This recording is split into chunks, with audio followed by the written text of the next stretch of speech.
Hello friends, welcome to honey GS academy daily current affairs with GS points. 29th December Hindu express, Eenadu and PIB news. ఈరోజు మనకి ఒక 3 articles group 2 కోసం పనికొస్తాయి. మిగతా articles అంతగా అవసరం లేదు. ఒకసారి చూద్దాం. సో ఫస్ట్ డిఫెన్స్ సెక్టార్లో very famous INS Indian Navy ship Vaghsheer అని చెప్పేసి ఉంటుంది. ఈ వాగ్షీర్లో మన రాష్ట్రపతి శ్రీమతి ద్రౌపది ముర్ము ప్రయాణించింది. సో ఇది very famous current affairs and GS కింద కూడా వస్తుంది. సో జలంతర్గామి అని చెప్పేసి మనం డిస్కస్ చేసినాం. ఐఎన్ఎస్ వాగ్షీర్ అని చెప్పేసి ఒక సబ్మెరైన్, తెలుగులో జలంతర్గామి అని చెప్పేసి పిలుస్తాం, నీటి లోపల ప్రయాణం చేస్తుంది. అచ్చా, ఇప్పుడు ఏంటి అంటే ఈ వాగ్షీర్ జలంతర్గామి లోపల ప్రయాణించిన రెండవ రాష్ట్రపతి ఈమె. సో సెకండ్ రాష్ట్రపతి అండి, రెండవ రాష్ట్రపతి. అంటే ఇంతకుముందు ఎవరో ప్రయాణం చేసిండ్రు, వాళ్ళే మన ప్రియతమ అబ్దుల్ కలాం అని చెప్పేసి ఉంటాడు. 2006లో గుర్తుపెట్టుకోవాలి, 2006లో INS Sindhu Ghosh. So INS Sindhu Ghosh లోపల very first time Abdul Kalam ప్రయాణిస్తాడు. వెరీ ఫేమస్ మిసైల్స్ లోపల నిపుణుడు కాబట్టి. సో మనకి ఇంతకుముందు డిస్కస్ చేసినాం, 1980s లోపల IGMDP అని చెప్పేసి ఉంటుంది, ఇంటిగ్రేటెడ్ మిసైల్ డెవలప్మెంట్ ప్రోగ్రామ్ అని చెప్పేసి ఒక 5 మిసైల్స్ రూపకల్పన చేసింది అబ్దుల్ కలాం. కాబట్టి మనము ఈ మిసైల్ మ్యాన్ ఆఫ్ ఇండియాగా పిలుస్తాం. అటువంటి మిసైల్ మ్యాన్ ఆఫ్ ఇండియా ప్రయాణం చేయడం వెరీ కామన్. బట్ రాష్ట్రపతి ద్రౌపది ముర్ము డిఫెన్స్ సెక్టార్లో అంత నిపుణులు కాదు, అయినప్పటికీ ప్రయాణించింది కాబట్టి సో వెరీ ఫేమస్. తొలి మహిళా రాష్ట్రపతి. ఓవరాల్గా వస్తే అబ్దుల్ కలాం తర్వాత రెండవ రాష్ట్రపతి అని చెప్పేసి పిలుస్తాం. ఒకసారి ఇది మీరు ఆన్సర్ చేయండి. మన నెంబర్ ఆఫ్ టైమ్స్ కనీసం 27 సార్లు డిస్కస్ చేసినాం ఇప్పటికీ. IGMDPలో ఉన్న మిసైల్స్ పేరెంట్ అని చెప్పేసి ఒకసారి డిస్కస్ చేయండి. సో మనకి దీన్ని పాట్నా అని చెప్పేసి ఈజీగా కోడ్ రూపంలో గుర్తుపెట్టుకోవచ్చు. మొత్తం 5 మిసైల్స్ వస్తాయి. అయితే కొంచెం గ్రూప్ 2 లాంటి ఎగ్జామ్లో డెప్త్గా ప్రశ్న వస్తుంది. నాన్ గ్రూప్ 2 లోపల ఏమొస్తుందంటే ఈ సబ్మెరైన్ పేరు అడగొచ్చు. గ్రూప్ 2 లాంటి ఎగ్జామ్లో ఏమొస్తుందంటే ఈ రాష్ట్రపతి అయినటువంటి ద్రౌపది ముర్ము గారు ఎక్కడ ప్రయాణించారని చెప్పేసి అడుగుతారు. సో మనం గుర్తుపెట్టుకోవాలి, కర్ణాటక అని చెప్పేసి పిలుస్తాం, కర్ణాటక రాష్ట్రము. ఇంకా డెప్త్గా అడిగితే ఎక్కడ అని చెప్పేసి చూస్తే కార్వర్ అనే నౌకాదళ స్థావరం లోపల. సో ఈ ఐఎన్ఎస్ వాగ్షీర్ అనే సబ్మెరైన్లో రెండవ రాష్ట్రపతి, తొలి మహిళా రాష్ట్రపతి అని చెప్పేసి రికార్డ్ క్రియేట్ చేయడం జరిగింది. సో ఇది కూడా మీరు ఆన్సర్ చేసే ప్రయత్నం చేయండి. మనం పాలిటీలో రాష్ట్రపతి పాఠంలో డిస్కస్ చేసినాం. సుప్రీం కమాండర్ అని చెప్పేసి రాష్ట్రపతిని పిలుస్తాం కదా. సో మరి ఏ ఆర్టికల్ ఆధారంగా పిలుస్తాం? ఒకసారి ఇది మీరు ఆన్సర్ చేయండి. సుప్రీం కమాండర్, ఈ త్రివిధ దళాల అధిపతిగా రాష్ట్రపతిని పిలుస్తాం రాజ్యాంగ రీత్యా. సో ఏ ఆర్టికల్ అని చెప్పేసి మీరు ఒకసారి ఆన్సర్ చేయండి. ఈ పాట్నా అంటే 5 మిసైల్స్ పేరు ఒకసారి మీరు ఆన్సర్ చేయండి. రైట్. కర్ణాటకలో ఉన్న కర్వార్ అనే నౌకాదళ స్థావరంలో ఐఎన్ఎస్ వాగ్షీర్ లోపల ఇట్ ఈస్ సబ్మెరైన్ కాబట్టి రెండవ రాష్ట్రపతి, తొలి మహిళా రాష్ట్రపతి అని చెప్పేసి రికార్డ్ క్రియేట్ చేసింది. సో మనం ఒకసారి కమ్బ్యాక్ వెళ్దాం. ఎందుకు అంటే ఈ ఐఎన్ఎస్ వాగ్షీర్ అనేది ఏంటి అసలు? It is a submarine. గుర్తుపెట్టుకోవాలి, ప్రశ్న వస్తుంది. ఇది ఒక జలంతర్గామి అని చెప్పేసి పిలుస్తాం. సో దీనికి ఒక ప్రాజెక్ట్ ఉందండి. ఆ ప్రాజెక్టు 75 అని చెప్పేసి ఉన్నది. ఈ ప్రాజెక్టు 75 కింద మనము 6 జలంతర్గామిలు నిర్మిస్తున్నాం. సో ముంబైలో ఉన్న మజ్గావ్ డక్యార్డ్ నిర్మిస్తుంది. దీనికి ఫ్రాన్స్ హెల్ప్ చేస్తుంది. సో ఇది మనం గుర్తుపెట్టుకోవాలి. ఎందుకు ఇదంతా వస్తుంది అంటే ఐఎన్ఎస్ వాగ్షీర్ ఒక సబ్మెరైన్, ప్రాజెక్టు 75లో అంతర్భాగము, మొత్తం 6 నిర్మిస్తున్నాము. ముంబైలో ఉన్న మజ్గావ్ డక్యార్డ్ షిప్ యార్డ్ అని చెప్పేసి నిర్మిస్తుంది, ఫ్రాన్స్ హెల్ప్ చేస్తుంది. సో ఈ 6 పేర్లు మనకి డిఫెన్స్ సబ్జెక్ట్లో వస్తుంది. గ్రూప్ 2 సిలబస్లో ఉంది, మనకి సబ్జెక్ట్లో వస్తుంది. సో ఫస్ట్ది కల్వరీ అని చెప్పేసి పిలుస్తాం. సో ఫస్ట్ది కాబట్టి 6 సబ్మెరైన్స్ లోపల 6ని మనము కల్వరీ క్లాస్గా పిలుస్తాం.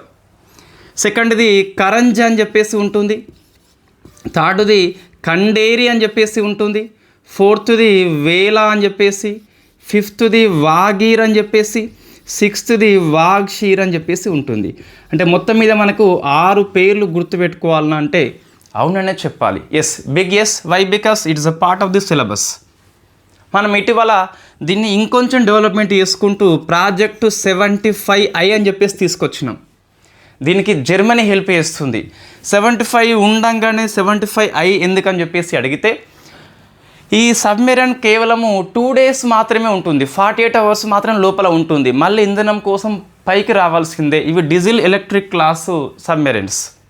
ఫర్ ఎగ్జాంపుల్ మనకి పాకిస్తాన్తో చైనాతో వార్ వచ్చిందనుకోండి, సో కల్వరిని ఉపయోగిస్తున్నాము, 48 hours అయిపోయింది, సో మనం మళ్ళీ పైకి వచ్చి ఫ్యూయల్ నింపుకొని మళ్ళీ కిందికి రావాలి. ఆలోపు శత్రువులు మనకి వెయిట్ చేయరు.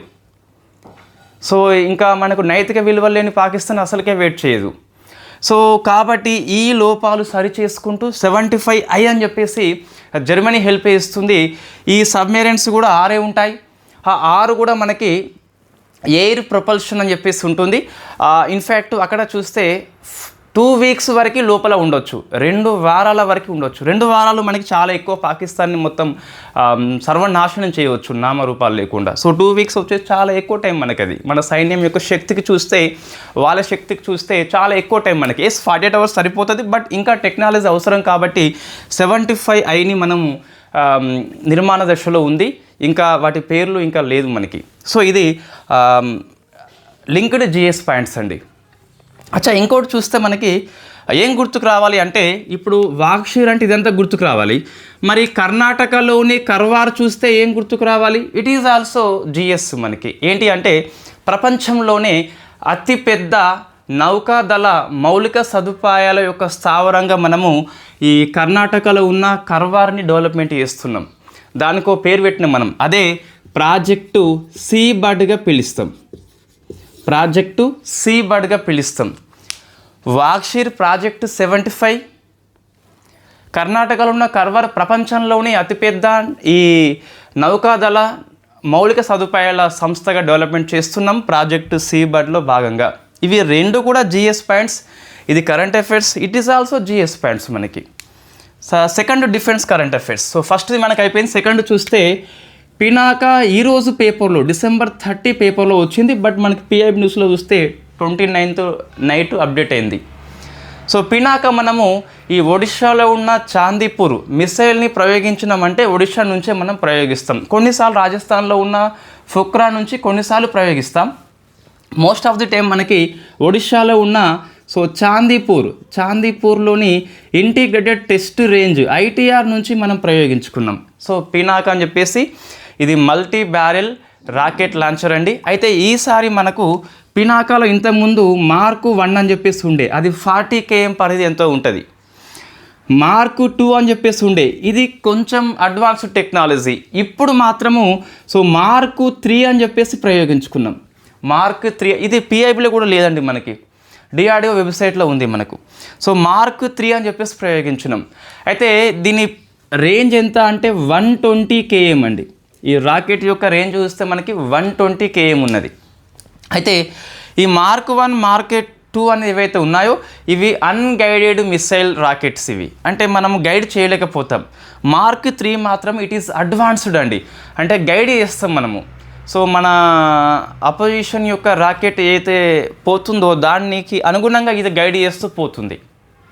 ఇట్ ఈస్ గైడెడ్ వెహికల్ అని చెప్పేసి పిలవచ్చు. సో దీన్ని మనము లాంగ్ రేంజ్ గైడెడ్ రాకెట్గా పిలుస్తున్నాం, లేదా పినాకా Mark 3గా పిలుస్తున్నాం. పక్కన 120 ఉన్నదండి, LRGR అని చెప్పేసి ఉంది కదా. సో మీకు హిందూ పేపర్లో వచ్చింది ఈరోజు. LRGR 120 అంటే ఈ 120 అనేది రాకెట్ యొక్క పరిధి చెప్తుంది మనకి. 120 km అని చెప్పేసి పిలుస్తాం. సో లాంగ్ రేంజ్ గైడెడ్ రాకెట్గా పిలుస్తున్నాం. Mark 1, Mark 2 ఏంటి? అన్గైడెడ్ వెహికల్స్ అవి. ఇదేమో గైడెడ్ వెహికల్. చాలాసార్లు డిఫెన్స్ మనం అధ్యయనం చేసినప్పుడు పినాక్ అనేది మిసైలా రాకెట్ అని చెప్పేసి డౌట్ వస్తుంది.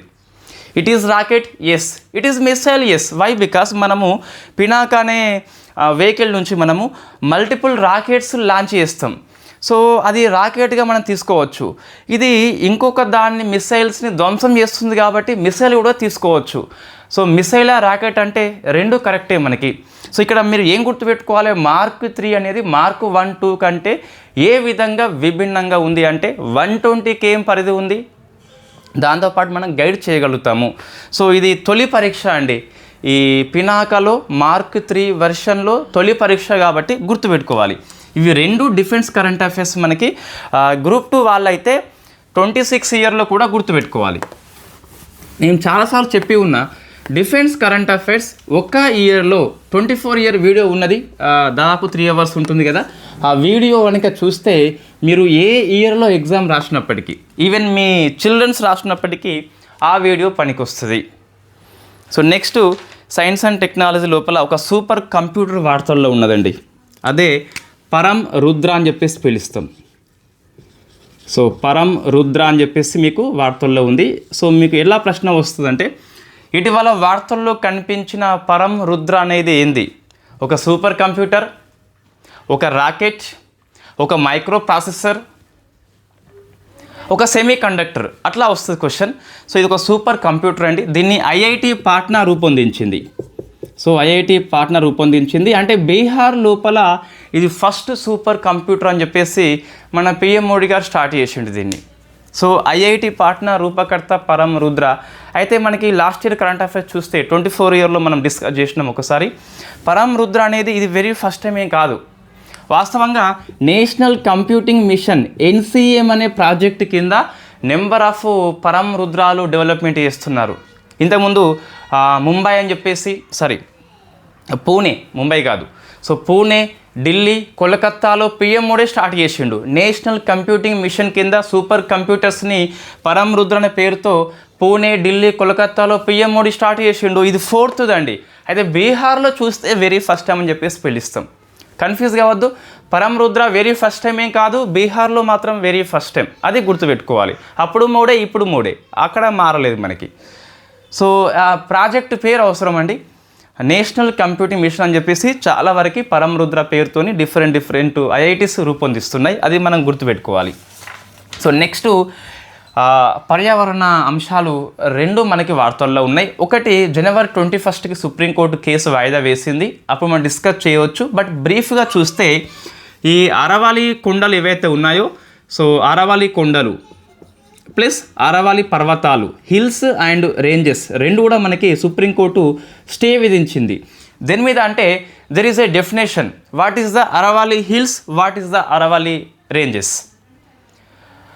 అంటే మనకి అరవాలి కొండలు అనేవి మొత్తం 4 రాష్ట్రాల్లో ఉంటాయండి.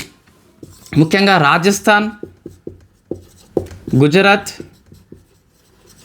ఢిల్లీ అండ్ హర్యానా. గుర్తుపెట్టుకోవాలి, సుప్రీంకోర్టు స్టే విధించింది. ఈ 4 రాష్ట్రాల్లో అరవాలి కొండలు విస్తరించబడి ఉంటాయి. అరవాలి పర్వతాలు అని చెప్పేసి పిలుస్తాం. అంటే కొండలు దగ్గర ఉన్నప్పుడు వాటిని పర్వతాలుగా పిలుస్తాం మనం, సో రేంజెస్గా పిలుస్తాం. నిర్వచనం ఏంటి అంటే there is a uniform definition. అంటే 4 స్టేట్స్లో కూడా ఒకే నిర్వచనం సుప్రీంకోర్టు ఇంతకుముందు ఇచ్చింది. ఏమని ఇచ్చిందంటే, ఈ అరవాలి కొండగా మనం ట్రీట్ చేయాలి అంటే ఆ కొండ అనేది 100 మీటర్లు లేదా అంతకంటే ఎక్కువ ఉండాలి, అప్పుడు దాన్ని అరవాలి కొండలుగా ట్రీట్ చేస్తాం మనం. అరవాలి పర్వతాలు అంటే బిట్వీన్ ది అరవాలి హిల్స్, అంటే అరవాలి కొండల మధ్యన ఒక 500 మీటర్స్ ఉండాలి. అంటే 2 లేదా అంతకంటే ఎక్కువగా కొండల మధ్య 500 మీటర్స్ కనుక డిస్టెన్స్ ఉంటే దాన్ని మనము అరవాలి పర్వతాలుగా ట్రీట్ చేస్తాం. అట్లా ట్రీట్ చేసినప్పుడు అక్కడ మైనింగ్ అనేది నిషేధం ఉంటుంది. పర్యావరణ హాని కాబట్టి, అవి సెన్సిటివ్ జోన్స్ కాబట్టి మనకు మైనింగ్ అండ్ డెవలప్మెంట్ యాక్టివిటీ చేపట్టొద్దు. సో ఎప్పుడైనా సరే ఎన్విరాన్మెంట్ వర్సెస్ డెవలప్మెంట్ ఎప్పుడు మనకి వార్తల్లో ఉంటుంది. సో ఇక్కడ ఇది సెన్సిటివ్ జోన్ కాబట్టి సో పర్యావరణానికి ఎక్కువ మనం ప్రాధాన్యం ఇస్తూ మైనింగ్ని పూర్తిగా బ్యాన్ చేస్తాం. అయితే ఈ నిర్వచనం వల్ల ఏమవుతుందంటే చాలా కొండలు ఈ 4 రాష్ట్రాల్లో 100 మీటర్ల కంటే తక్కువ ఎత్తులో ఉంటాయి. సో అట్లా తక్కువ ఎత్తులో ఉన్నప్పుడు సమస్య ఏంటి, మనకు దాన్ని కొండగా మనం ట్రీట్ చేయము.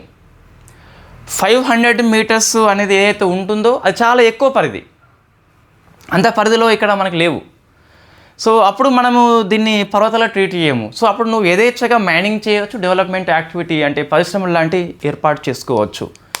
ఈ పర్యావరణ శాఖ అనేది డెఫినేషన్ని సమర్థించింది, సుప్రీంకోర్టు స్టే విధించింది. వై? బికాస్ దీనివల్ల ఏమవుతుందంటే పర్యావరణ హాని తలెత్తవచ్చు, సో మైనింగ్ చేపట్టవచ్చు, డెవలప్మెంట్ యాక్టివిటీ చేపట్టవచ్చు అని చెప్పేసి సో స్టే విధించింది. జనవరి 21 సంథింగ్ మొత్తం జనవరి 3rd వీక్కి కేసుని వాయిదా వేసింది. దాంతోపాటు ఒక హై పవర్డ్ కమిటీ నియామకం చేసింది, నిర్వచనాన్ని మార్చు అని చెప్పేసి, లేకుంటే రివ్యూ చేయమని చెప్పేసి. సో ఇంత బ్రాడ్ కాన్సెప్ట్ అనేది, డెఫినేషన్ అనేది అరవాలి కొండలకు సరిపోదు. సెన్సిటివ్ ఏరియాస్ కాబట్టి ఎక్కువ మైనింగ్ చేపట్టొద్దు అంటే దీన్ని తగ్గించాలని చెప్పేసి సుప్రీంకోర్టు కొంచెం వ్యాఖ్యానం చేస్తూనే స్టే విధించింది. హై పవర్డ్ కమిటీ నియామకం చేయబోతుంది. హై పవర్డ్ కమిటీ నియామకం చేసినప్పుడు కంపల్సరీ మనం గుర్తుపెట్టుకోవాలి, సిలబస్లో ఉంది. గ్రూప్ 2 వాళ్ళకి, ఏపీపీఎస్సీ వాళ్ళకి, ప్రజెంట్ అయితే టీజీపీఎస్సీ వాళ్ళకి మోస్ట్లీ సిలబస్లో ఇంక్లూడ్ అవుతుంది. సో ఫస్ట్ అండి, ఇక్కడ మీకు అర్థం కాదు, ఇక్కడ ఏం లేదు. 4 రాష్ట్రాల పేర్లు గుర్తుపెట్టుకోవాలి, నిర్వచనం గుర్తుపెట్టుకోవాలి. నెక్స్ట్ మరొక అంశము, సో పార్వతి అర్గా అని చెప్పేసి యూపీలో ఉన్న ఒక పక్షుల అభయారణ్యము. సో పార్వతి అర్గా పార్వతి అర్గా అని చెప్పేసి ఒక బర్డ్స్ శాంక్చురీ అని చెప్పేసి పిలుస్తాం. It is Ramsar site first అయితే ఇది. So it is Ramsar site. ఒకసారి మీరు ఆన్సర్ చేయండి, భారతదేశంలో ఎన్ని రామ్సార్ సైట్స్ ఉన్నాయని చెప్పేసి. మొన్న కొత్తగా 2 వచ్చినాయి, దాంతో కలుపుకొని చెప్పండి. అదేవిధంగా రామ్సార్ సైట్స్ లేని రాష్ట్రాల గురించి కూడా ఒకసారి వ్యాఖ్యానం చేయండి. అట్లా మీరు కామెంట్ చేస్తూ ఉంటే ఏమవుతుందంటే, సో మీకు సబ్జెక్ట్ అనేది పెరిగిపోతుంది. సో పార్వతి అర్గా ఎందుకు వార్తలో వచ్చింది? It is Ramsar site, okay, UP okay. So దీన్ని ఎకో సెన్సిటివ్ జోన్గా ministry of environment, forest, climate change వాళ్ళు డిక్లేర్ చేయడం జరిగింది. So what is the eco sensitive zone? ఇది మళ్ళీ మనకి జిఎస్ కిందికి వస్తుంది.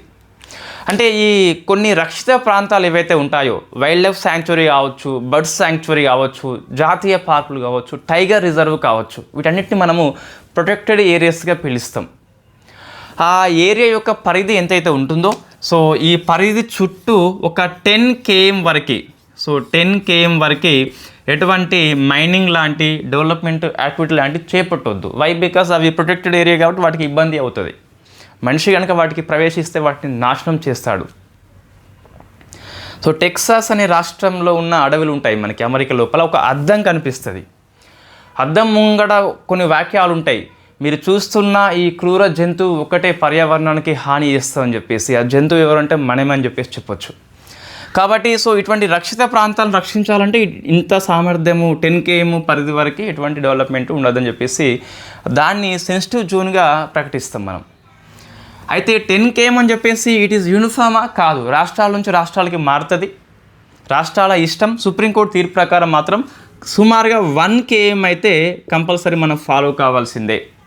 అచ్చా, ఇంకోటి, మరి ఎకో సెన్సిటివ్ జోన్గా దేని ప్రకారం ప్రకటిస్తారని చెప్పేసి అడిగితే, రాష్ట్ర ప్రభుత్వం యొక్క అభ్యర్థన మేరకి సో ఎన్విరాన్మెంట్ ప్రొటెక్షన్ యాక్ట్ 1986 ప్రకారము ప్రకటిస్తారు. సో చట్టాలు కంపల్సరీ గుర్తుపెట్టుకోవాలి. మనము ఫుల్ కోర్సులో డిస్కస్ చేయబోతాం. జనవరి మాసంలో ఈ పాఠం వస్తుంది మనకి. పర్యావరణ చట్టాలు అనేవి ఏమున్నాయని చెప్పేసి, పర్యావరణ సంస్థలు ఏమున్నాయని చెప్పేసి, జాతీయంగా ఏమున్నాయి, అంతర్జాతీయంగా ఏమున్నాయని చెప్పేసి సో మన టేబుల్ ఫార్మాట్లో డిస్కస్ చేస్తాం. అందులో ఈ చట్టం కూడా మనకి వస్తుంది.